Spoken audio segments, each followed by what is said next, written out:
Gravando, presidente. Obrigado. Bom dia. Iniciando a sessão de julgamento da primeira Câmara Julgadora do Tribunal de Impostos e Taxas do Estado de São Paulo, do dia 2 de abril de 2024, a qual está sendo gravada e será disponibilizada posteriormente.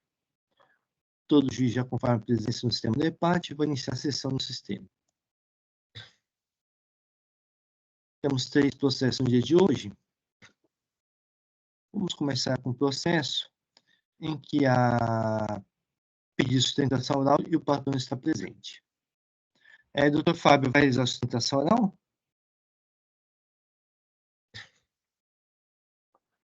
Sim, eu gostaria de fazer. Tá, um momento só que eu vou fazer o registro da presença do patrono.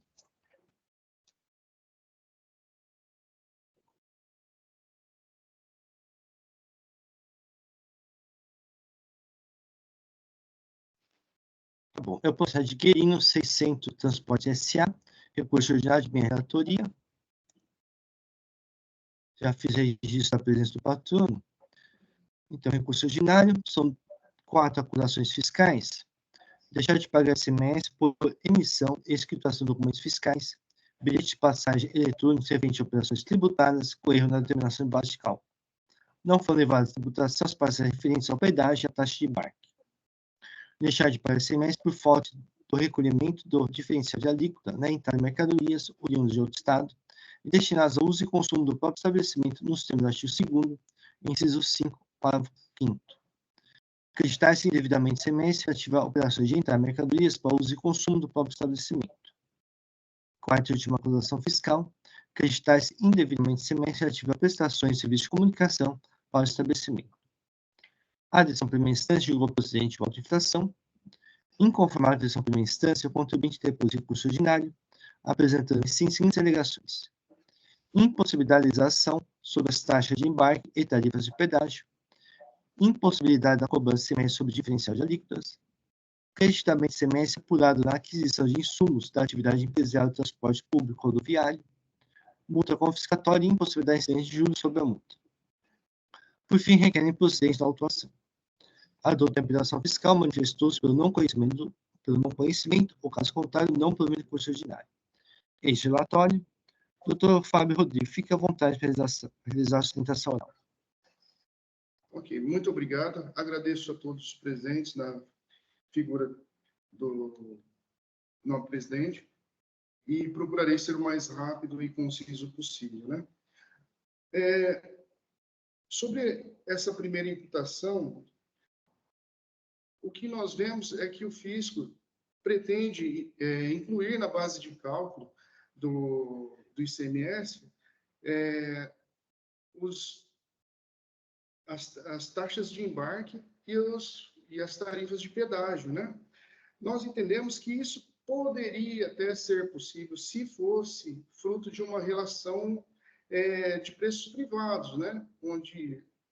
Onde há empresas privadas, a cobrança entre empresas privadas, como no caso a lei 6374 fala de seguros, no artigo 24, 8º parágrafo 1º, fala de seguros e esses outros acréscimos. Mas, no caso, o que deve ser base de cálculo para a cobrança do ICMS que nós defendemos é tão somente a remuneração conferida à empresa de ônibus, que ela é fruto, na verdade, é fruto de uma política tarifária. Então, ela tem um nascedouro diferente do que seria uma tributação incidente, do que seria uma base de cálculo fruto de uma relação entre particulares. Não, ela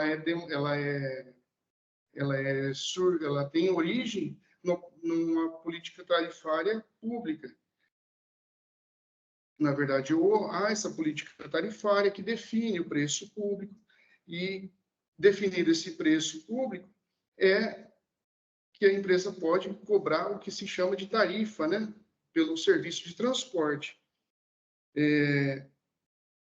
E nós vemos que, até colocamos no recurso, que a definição disso é feita, no caso, pela NTT, pelas resoluções que ele edita.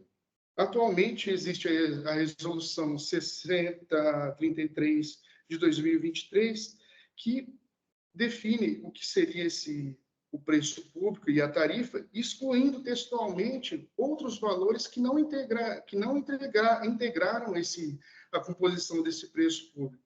Isso já vinha sendo feito desde o começo, há algum tempo, né, algum considerável tempo, desde a resolução 4.770 de 2015. Não obstante, pode até haver alguma certa confusão, mas a empresa é obrigada a detalhar os valores que efetivamente acabam sendo cobrados no seu bilhete por conta de uma obrigação também da NTT por conta de uma questão de transparência para o usuário, né? Então, existe uma outra resolução que determina que no bilhete também conste valor de pedágio, valor da tarifa, valor de pedágio, mas no detalhamento da tarifa, essa resolução também exclui esses outros preços que não servem para remunerar o serviço de transporte. Dito isso, a gente vê que seriam dois mundos, o mundo particular, né, a tributação particular, incidente sobre as relações particulares, e essa que faz surgir a base de cálculo ligada à política, ligada ao preço público, eles deveriam só coexistir, mas não conflitar, né? Coexistindo, a gente vê que a tarifa paga, que é a remuneração, ela condiz com a base de cálculo descrita no regulamento do ICMS, no artigo 37, inciso 8º. Então, não tem o porquê se inserir na base de cálculo do ICMS cobrado esses valores que efetivamente não vão pertencer à empresa e não servem de remuneração do preço público ou da tarifa determinada pelo poder público. Isso é o comentário do primeiro item, né? Quanto ao segundo e terceiro item, nós vemos que ele diz respeito à pagamento de imposto e tomada de crédito, né? Sobre o DIFAL. É a grande questão aí que nós detalhamos, a consideração de que esses bens que são adquiridos, eles devem ser considerados como insumo da atividade. São bens que, assim como acontece, já trouxemos os autos, a questão do ARLA, né?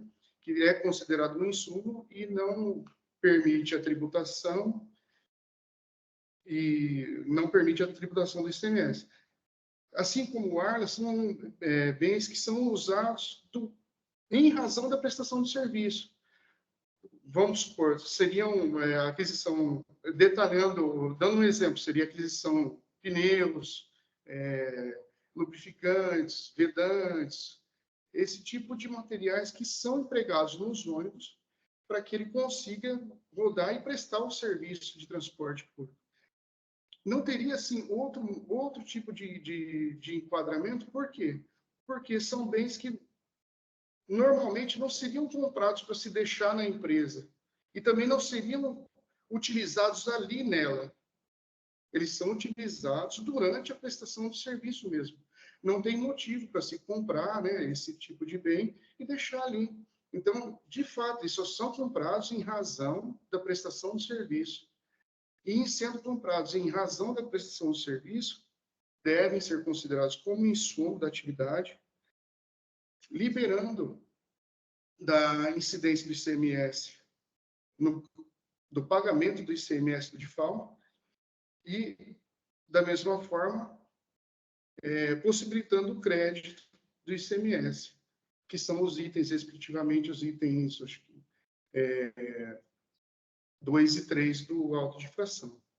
Nós trouxemos na defesa e no recurso que esse tipo de consideração a gente toma por conta a Portaria CAT 01 de 2001 e a Consulta Tributária 21.235 de 2020, entre outros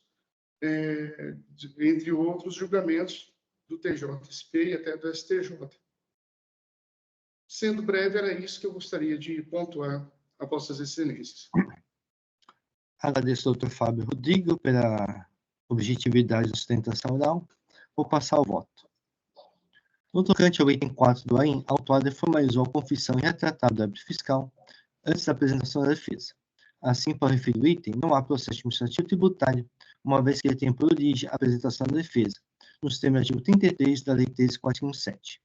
Deste modo, o item 4 não é objeto de contestação por parte da autuada. Quanto à inclusão das taxas de embarque e tarifas de pedágio da base de cálculo semestre, passo por meu entendimento. Aduzo a recorrente a competência da ANTT em estabelecer que o valor dos serviços, não incluindo a taxa de embarque e a tarifa de pedágios, conforme a resolução 660/33/2023 e a não autorização da incidência semestre sobre referidos valores. Não se questiona a resolução da ANTT. No entanto, a competência para estabelecer a base de cálculo semestre cabe à lei complementar, conforme a determinação contida na linha I, inciso 12, parágrafo 2º, artigo 155 da Constituição Federal. A Lei Complementar 87 de 96 expressamente estabeleceu na linha A, inciso 2, parágrafo 1º, artigo 13, que integra a base de cálculo do imposto, inclusive nas hipóteses do inciso 5, 9 e 10 do caput desse artigo. Inciso 2, o valor correspondente a seguros, juros e demais importâncias pagas, recebidas ou debitadas. A pretensão de que o preço corrente apenas a petição de que, abre aspas, o preço corrente corresponde apenas aos valores que efetivamente se prestam a remunerar o serviço de transporte, vai contra a própria definição da ANTT, que inclui semestre que, por ser em tributo, não se presta a remunerar o serviço de transporte. Assim, a dicção de, abre aspas, preço pode ter várias acepções mais ou menos restritas. De Silva expõe. É assim que nas vendas é a quantia ou soma pecuniária a ser paga pelo comprador. Nessa acepção, não há qualquer ilusão de que o preço seja apenas a remuneração do serviço, mas sim toda a quantia paga pelo, no caso, tomador de serviço.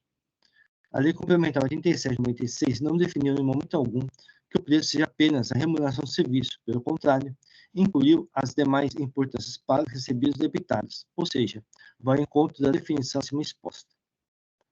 Como já dito, a Lei Complementar 87 de 96 é a norma que a Constituição Federal demandou para estabelecer a base de cálculo semestre, e ela não restringiu que essa seja a remuneração do serviço. Também a Lei 6374, artigo 24, parágrafo 1º, item 1, e o regulamento, artigo 37, parágrafo 1º, item 1, não fizeram tal restrição, mantendo adequadamente a dicção da Lei Complementar 87 de 96. As normas da Constituição Federal apontadas pelo recorrente não tratam de matéria tributária estadual, que é também estabelecida pela Constituição Federal, ou seja, tarifa, né, a base de cálculo do imposto define pela Lei Complementar 87 de 96, em obediência à linha I, inciso 12, parágrafo 1º, parágrafo 2º, artigo 155 da Constituição Federal. Observe que, em matéria tributária, a competência da União é limitada a estabelecer normas gerais, artigo 24, parágrafo 1º, no caso, o Código Tributário Nacional. Deste modo, não procede os argumentos da autuada no sentido que a Administração Pública Federal, ou a ANTT, define a base de cálculo semestre para a prestação de serviço de transporte.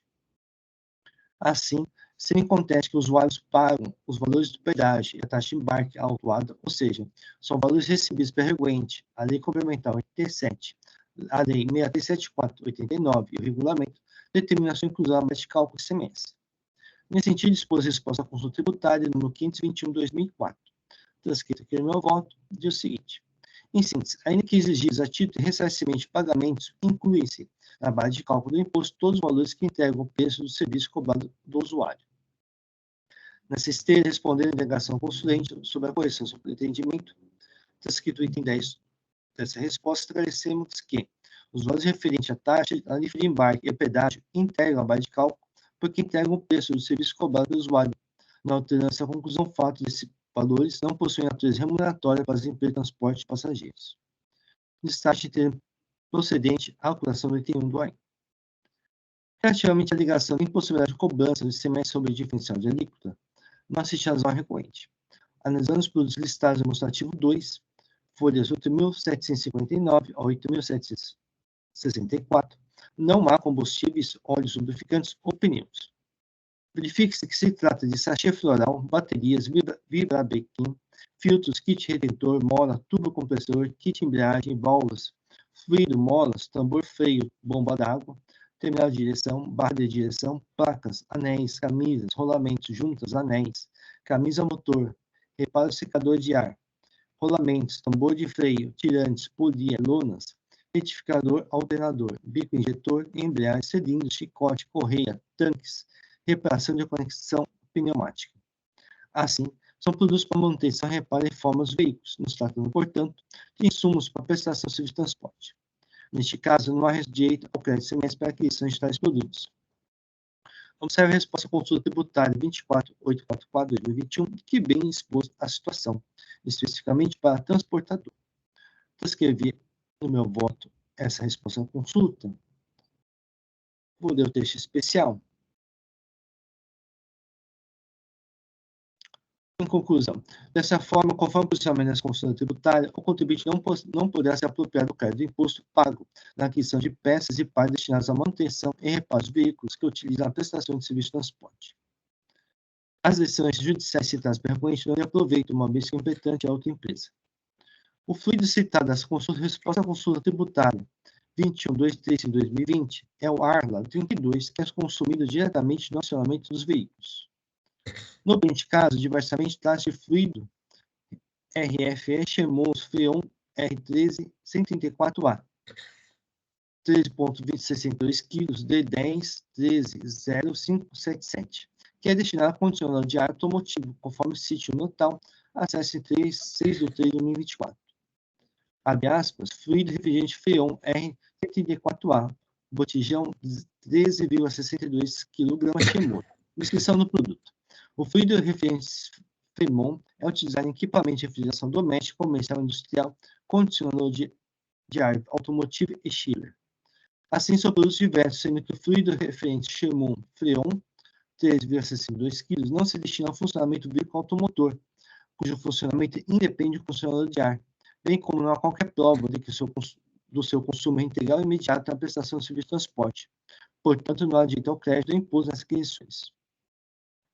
A resposta à consulta tributária 18.184/2018, bem exposto. Enfatizamos primeiramente que, de acordo com a legislação do CMS, são considerados insumos de fabricação, entre outros, aqueles que consomem-se imediatamente no processo produtivo, integram o produto final.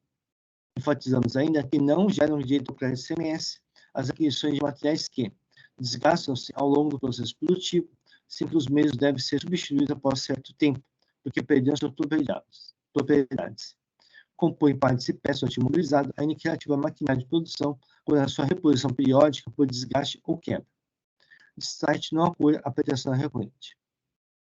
Quanto ao item 3 do AIN, analisando o demonstrativo 3, conforme apreciado no item 2 desse voto, verifica que se trata de produtos para manutenção, reparo e forma de veículos, não se tratando assim de insumos para prestação de serviço de transporte. Assim, os produtos não conferem direito ao crédito imposto. A resposta à consulta tributária 1979/2003 expôs. No tocante mecanismos que se presta exclusivamente a conservação, manutenção, conserto, etc., de veículos, se identificando, portanto, como material de uso e consumo, o direito de crédito se dará por sentado somente a partir de 1 de janeiro de 2020, que foi prorrogado por lei complementar posterior. Destaque não ocorreu a pretensão da recorrente. No tocante alegado com o caráter confiscatório da multa aplicadas, a matéria está pacificada na Câmara Superior de CETIT, adota o entendimento disposto no processo RT 8.4042/460/2014, relator do Dr. Antônio Augusto Pereira de Carvalho. Então, destaque não ocorreu a pretensão recorrente. A matéria ativa incidente dos juros globais de cálculo das multas foi bem apreciada pelo Dr. Paulo Gonçalves da Costa Júnior, no julgamento do processo da RT 12, 10.33/298/2011, da Câmara Superior de CETIT, transcrito aqui no meu voto. A atualização abaixo de cálculo da multa também foi pacificada em CETIT por meio da súmula 13. Súmula 13 é legítima atualização do valor básico da multa nos termos do parágrafo 9º, artigo 85 da Lei 674. O artigo 52 da Lei 13457 determina o caráter vinculante da súmula durante o sombra do CETIT. Então, destaque não ocorre a pretensão da recorrente. Concluindo meu voto, eu exposto, conheço e nego como imposto ordinário. É assim que eu voto. Só um momento para eu fazer registro do voto.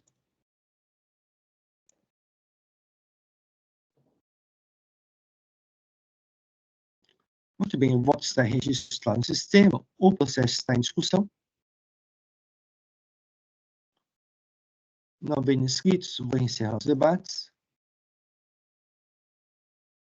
Vou verificar o quórum de presença.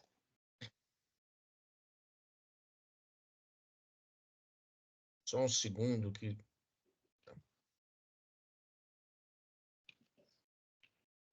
Presidente, Sim. eu gostaria de pedir vista do processo. Então, eu vou fazer o seguinte. Então, eu vou reabrir os debates, que eu já estava verificando o quórum. Muito bem, os debates foram reabertos. O doutor Eduardo Soares gostaria de solicitar vistas. Então, eu pediria que fizesse a solicitação do sistema. Bom, Eduardo, já que você ia pedir vista, eu ia pedir vista também, mas eu vou esperar que o Eduardo vai falar, que qualquer coisa eu falo também depois no dia do julgamento, então aproveita. Muito bem. Então, vista concedida ao doutor Eduardo Soares de Mello. Então, o processo está em vistas. Agradeço ao presidente doutor Fábio Rodrigo. Então, o processo retornará oportunamente. Agradeço a presença. Bom dia. Bom dia a todos. Muito obrigado pela oportunidade. Um bom serviço. Obrigado.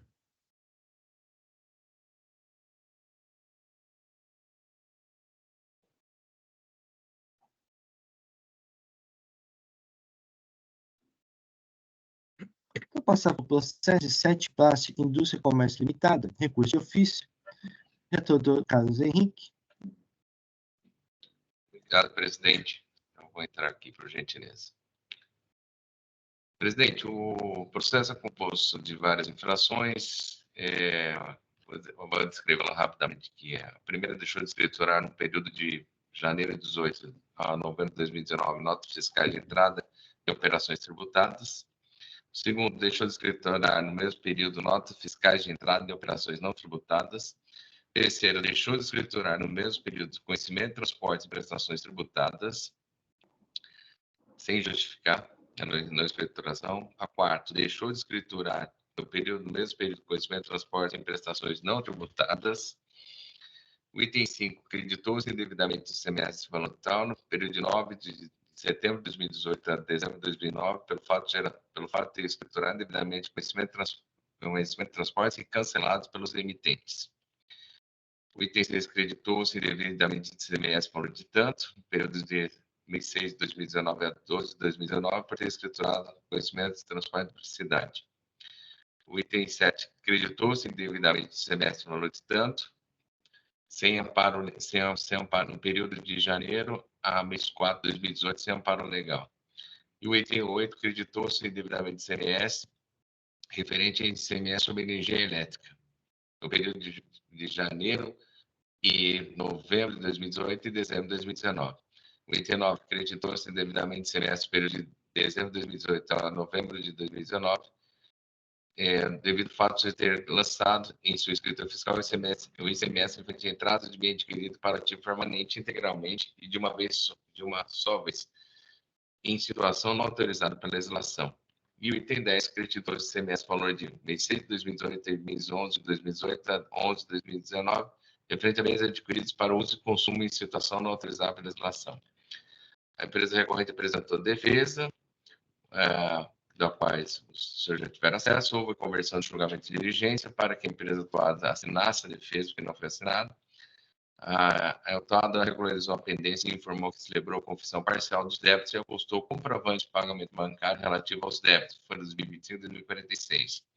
Houve uma nova conversão de julgamento de diligências florestais para que o núcleo fiscal de cobrança da RT6, Ribeirão Preto, certificasse que os autos de seu pagamento efetuado liquidaria integralmente os itens 1.1, 1.2, 1.3, 1.4, 2.5, 2.6, 2.7, 2.9 e 2.10.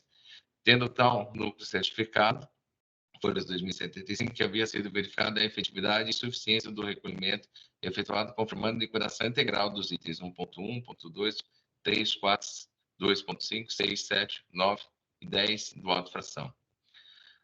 A representação fiscal se manifestou pelo cumprimento da diligência determinada. A empresa atuada se manifestou requerendo cancelamento da autuação e das penalidades impostas, especificamente no item 8, impugnando, tendo em vista a inexistência da infração, conforme demonstrado pelo laudo técnico apresentado em sede de defesa, suficiente para sanar eventuais dúvidas quanto ao aproveitamento do CRECMS.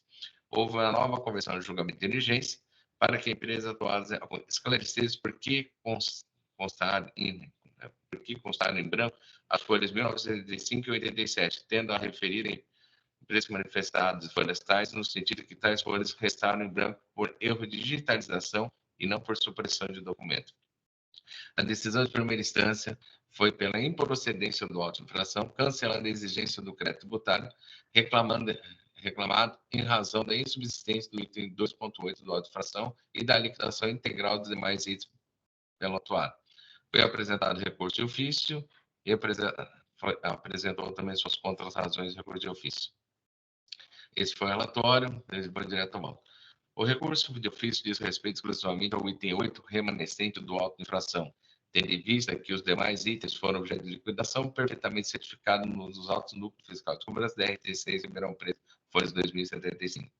No item 8, a empresa atual é acusada de creditar-se indevidamente no período de janeiro de 2018 e 11 de 2018 e a 12 de 2019, referente ao ICMS sobre energia elétrica. No entanto, durante a auditoria, a empresa atual foi notificada para apresentar cópia do laudo técnico de aproveitamento de crédito de energia elétrica e desse amparo ao creditamento do imposto. Por possuir medidor de energia específico para a área operacional, a autuada não apresentou o laudo na ocasião, vindo apresentar esse documento posteriormente às folhas 1936 a 1958, no momento da apresentação da defesa administrativa. O mencionado laudo conclui que há presença de medidores de energia elétrica distintos para que é chamado sistema produtivo e sistema não produtivo. Assim, conclui que 100% da energia elétrica da unidade consumidora CPFL UC final 05, localizada na Rua Terêncio Ricardo, 73, é da unidade consumidora CPFL fora de utilização.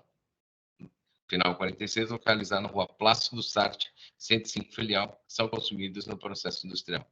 Por outro lado, o referido laudo ainda aponta que a unidade consumidora de energia elétrica, final 79, é destinada apenas para os setores administrativos e comerciais da empresa e, portanto, não são passíveis de crédito CMS. Deste modo, a existência de duas unidades consumidoras distintas com leitura e faturamentos independentes comprova o fato que o relógio que originou o aproveitamento de crédito de ICMS era exclusivamente destinado para a área de produção e que o aproveitamento do crédito foi correto, já que se trata de uma cabine primária de 350 kW, instalado no pátio interno da indústria, não tendo ocorrido por parte da empresa autuada crédito devido do imposto. Resta, por conseguinte, subsistente a acusação restrita no item 8 do presente da infração.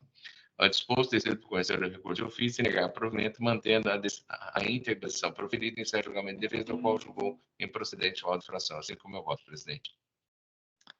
Agradeço, doutor Carlos Henrique. Pedir apenas para fazer o registro do voto.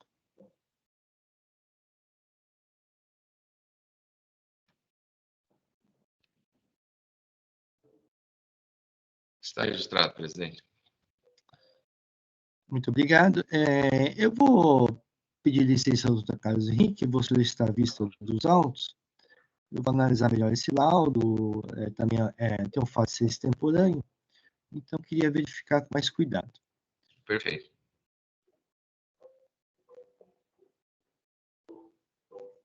Só um momento.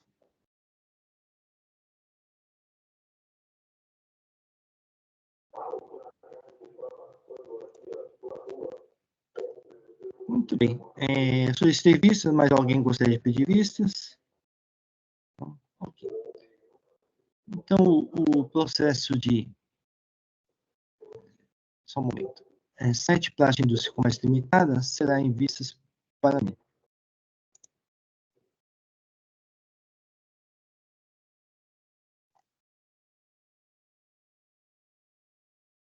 Passar para o processo GT Soluções Logísticas S.A., recurso ordinário, relator Dr. Eduardo Soares de Mello, não há protesto por sustentação oral. Só um momento. Só peço, presidente, para editar o voto. Ok, já é possível disponibilizar o voto, Dr. Eduardo?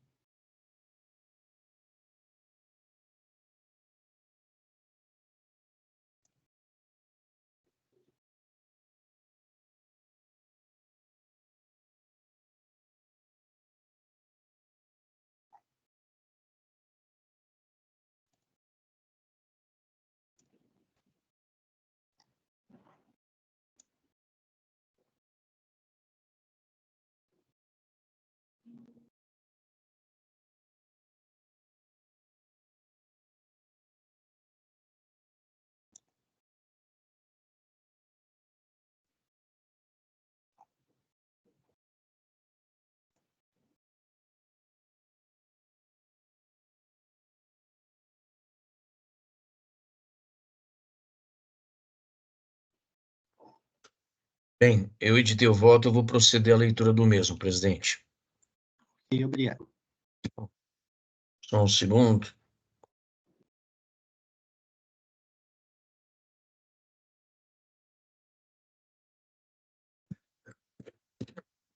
Bem, então aí na parte já do voto, né, depois do relatório, eu transcrevo as 5 acusações fiscais.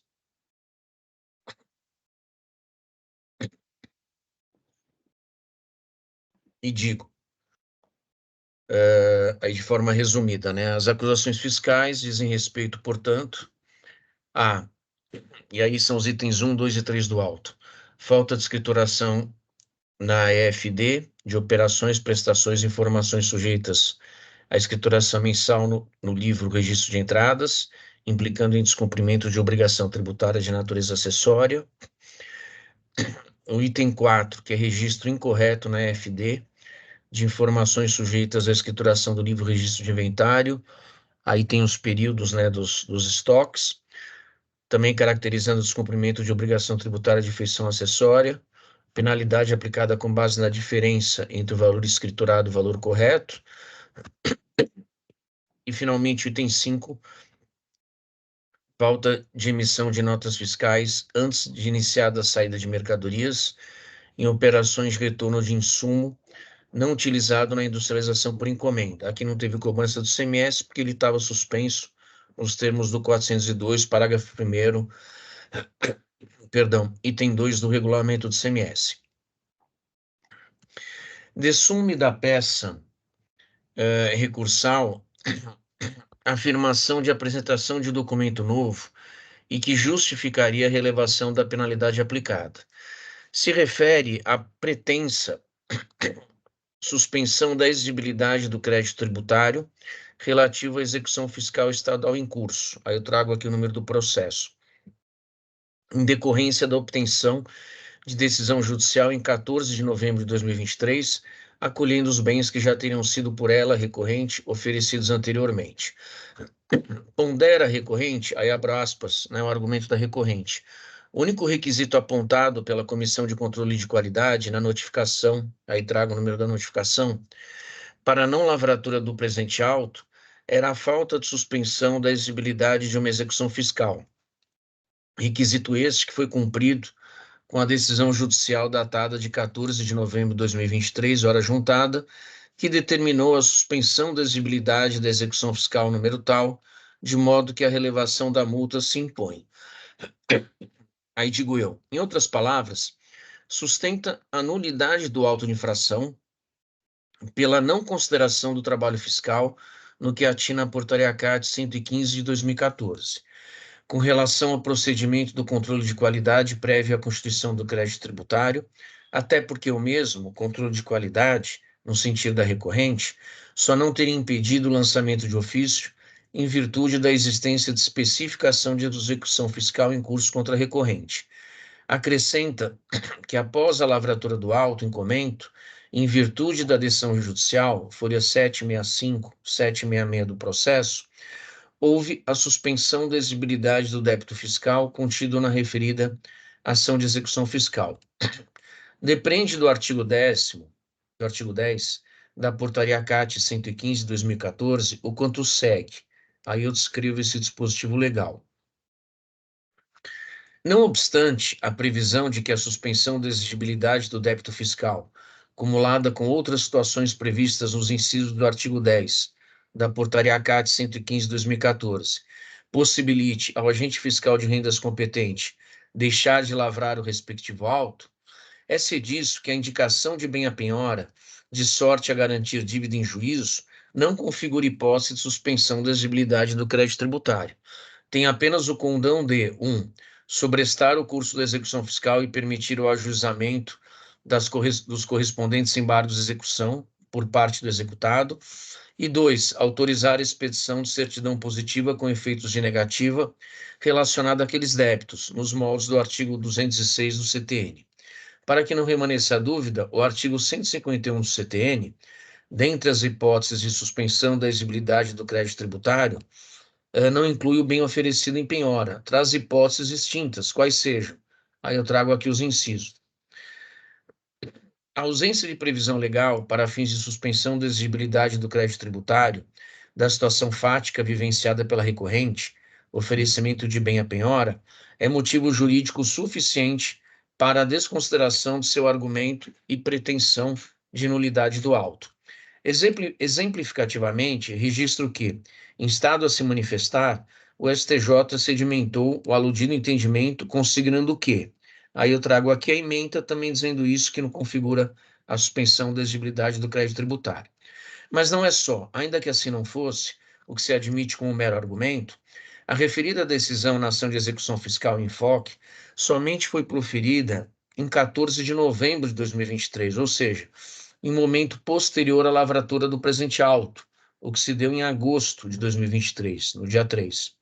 Significa dizer que não haveria como deixar de proceder ao lançamento de ofício, visto que, na época da sua lavratura, sequer havia qualquer determinação judicial.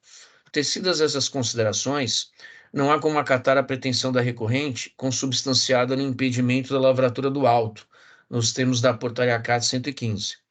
De acordo com a recorrente, há que ser reconhecida a nulidade do presente auto, com base no estatuído na Lei Complementar Paulista 1320 de 2018, em especial a norma contida no artigo 14, parágrafo 1º, e que instituiu no Estado de São Paulo o programa vulgarmente conhecido como Nos Conformes.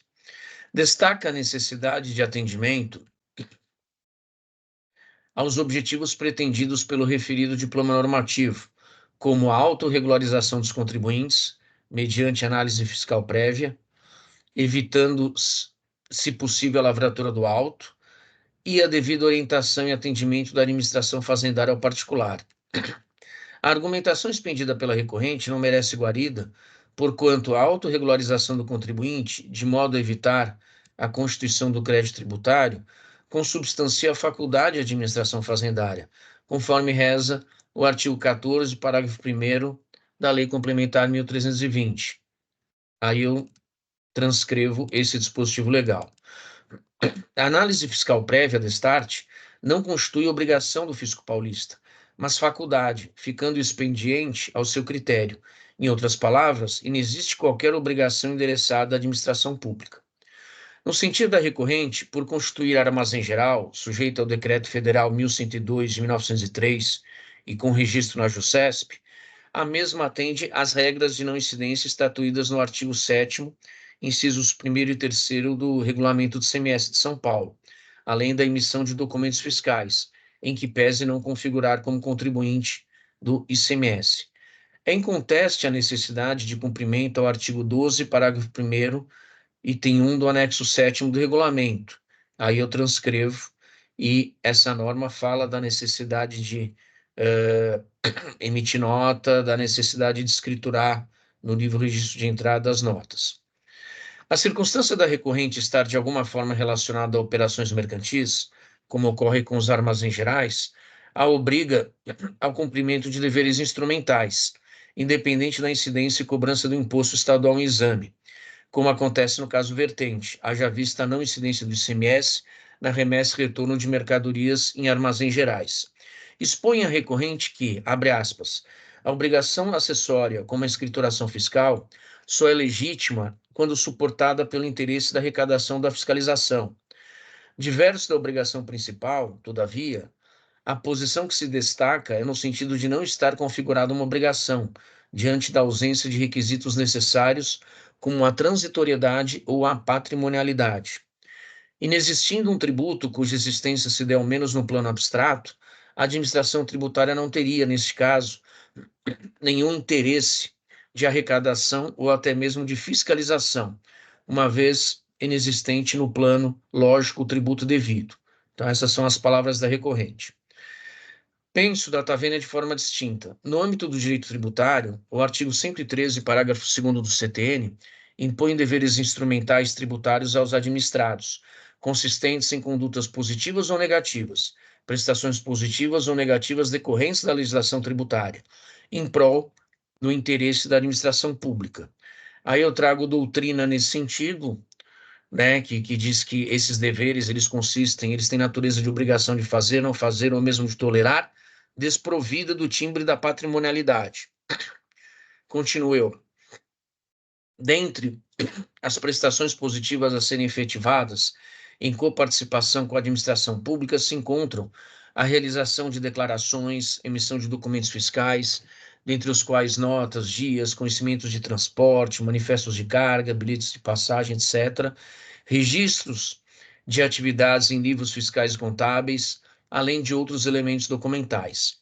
Deve-se ter em mente que tais deveres de natureza administrativa documentam, atos, fatos ou situações levados ao conhecimento da administração pública e que, revelam a autêntica materialidade tributária, além de informar de forma precisa os valores envolvidos para eventual lançamento de ofício, e aí eu destaco, ou, 2, atestam situações não ensejadoras de qualquer gravame tributário, como se vê na imunidade, na isenção e na não incidência.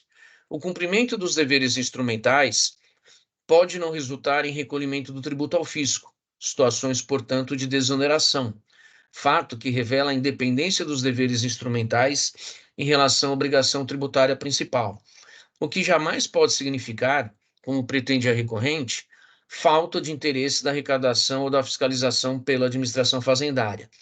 Os deveres instrumentais estão previstos textualmente em lei, dentre os quais estão inseridos a escrituração e emissão de documentos fiscais, e devem ser rigorosamente cumpridos, independente da incidência jurídica do tributo.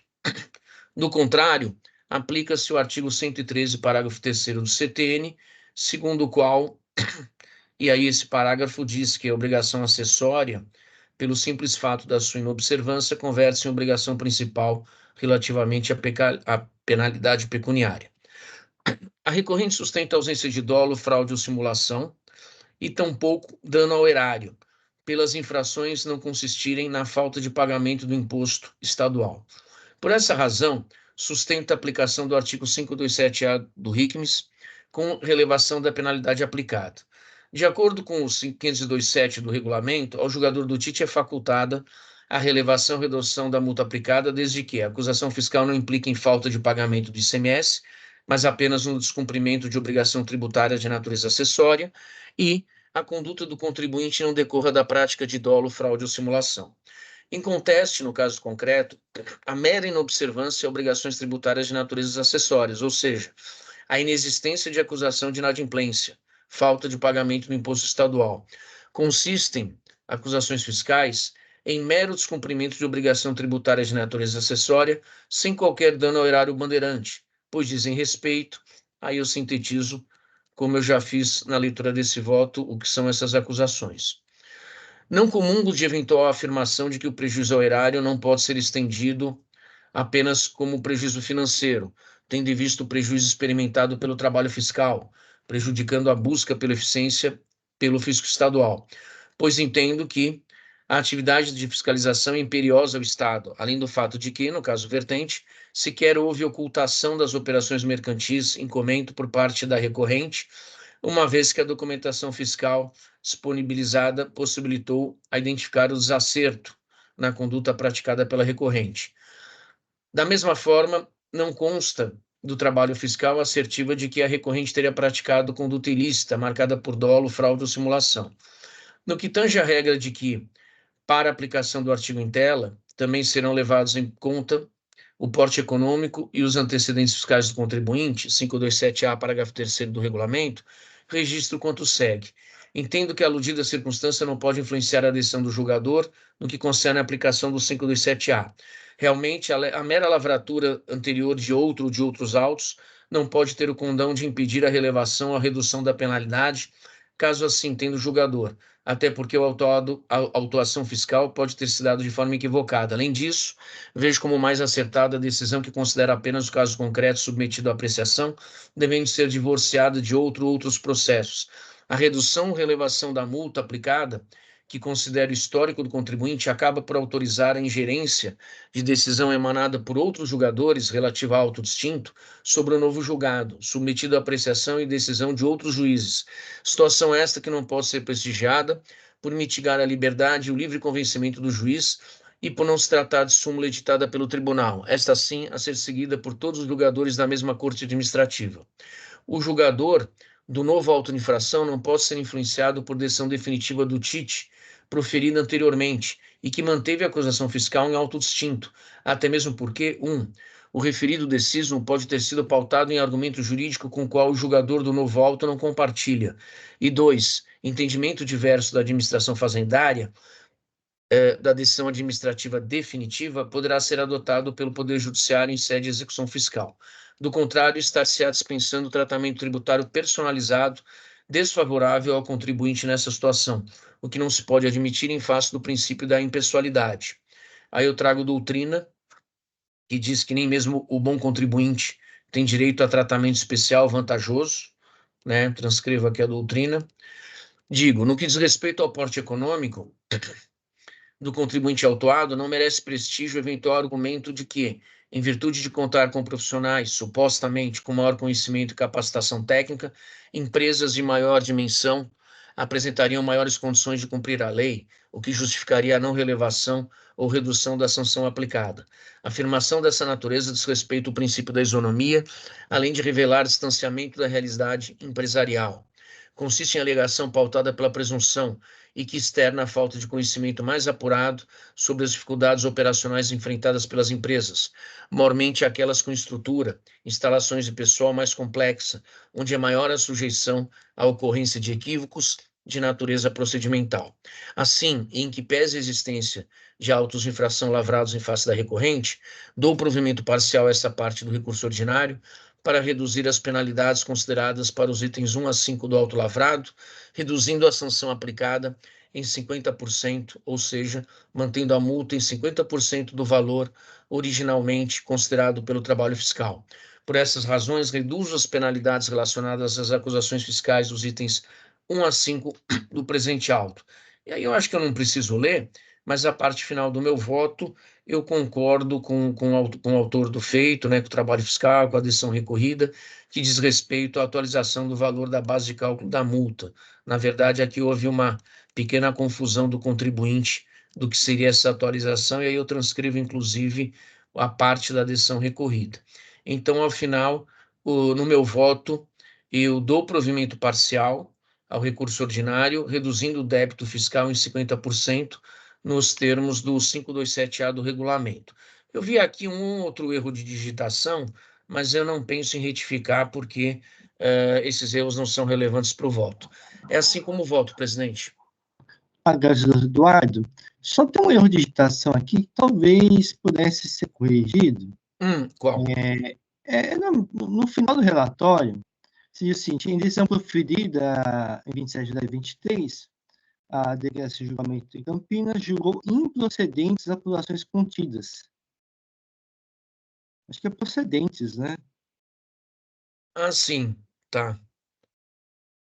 Eu me equivoquei. Então, eu vou mexer esse. Desculpe o transtorno, posso editar o voto, presidente? Deixa eu só ver aqui no sistema. Também não assim, deve. Deixa eu tentar aqui. Assim. Eu sempre reviso. É possível. Tá bom. Então, deixa eu fazer rapidamente. Eu vou aqui no editar, né? Tá. Isso. Eu só vou mexer nessa parte, tá? É só para não ficar um pouco estranho, né? O recurso ordinário. Não, tá certíssimo. E eu não me referi a esse equívoco, esse eu não tinha visto, há outros que eu percebi depois. Senão esse eu com certeza não mexeria. Pronto. Ah, não, preciso registrar o voto. Pronto, presidente. Agradeço, doutor Eduardo, o voto está registrado. O processo está em discussão. Senhor presidente, gostaria de fazer umas observações, pedir licença para o doutor Eduardo. Quanto à redução da multa, eu acho que uma questão importante não é só a capacidade da empresa, né, em ter técnicos e condições de fazer corretamente, de cumprir corretamente a legislação. Observa aqui que as folhas 6 do AIN, né, consta o faturamento anual anterior da empresa em R$ 466.058.696. Então, eu entendo que a multa punitiva, para ser eficaz, ela também tem que ser alcançar de forma eficaz o contribuinte. Então, reduzir a multa, né, para um contribuinte desse porte, que eu acho que ficaria não tão significante, né? E considerando, inclusive, que a representação fiscal elencou os AINs aqui, né, que seriam os antecedentes fiscais, que são diferentes de reincidência, mas no AIN 4003.687, eu observo que existem infrações de falta de escrituração, 2 infrações. Então, no caso dos itens 1 e 2, ele seria reincidente já, né? E no que concerne nos itens 1, 2 e 3, né? E no que concerne ao item 5, observo que se trata de... ele deixou de escriturar retorno de mercadorias que não foram usadas na industrialização.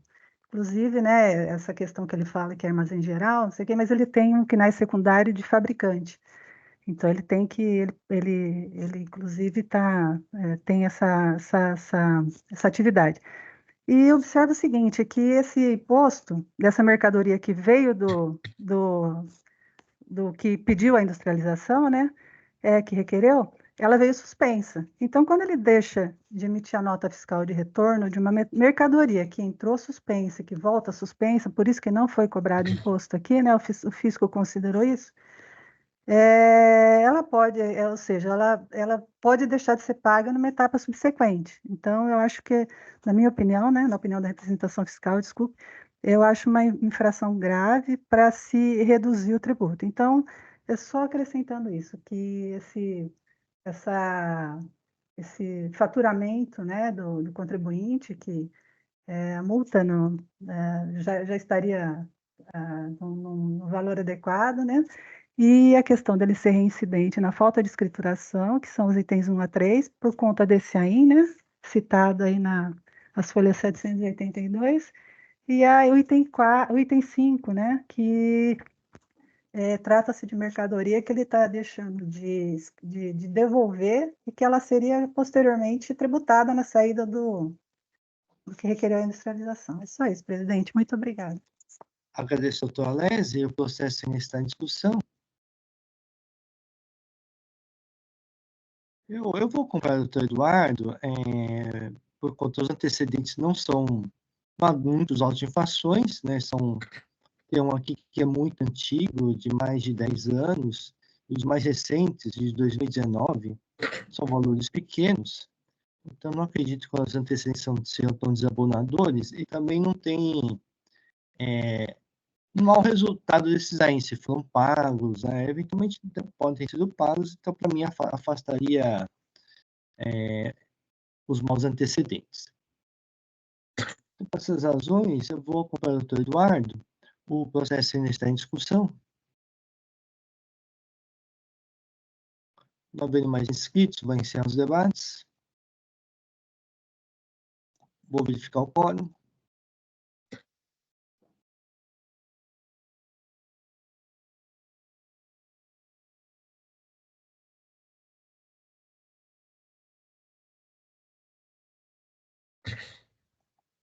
Vou iniciar a votação.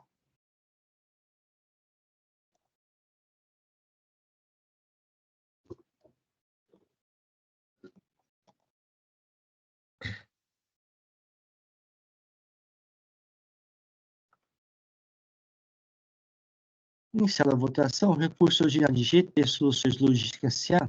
foi conhecido e parcialmente provido nos termos do voto do Dr. Eduardo Soares de Mello.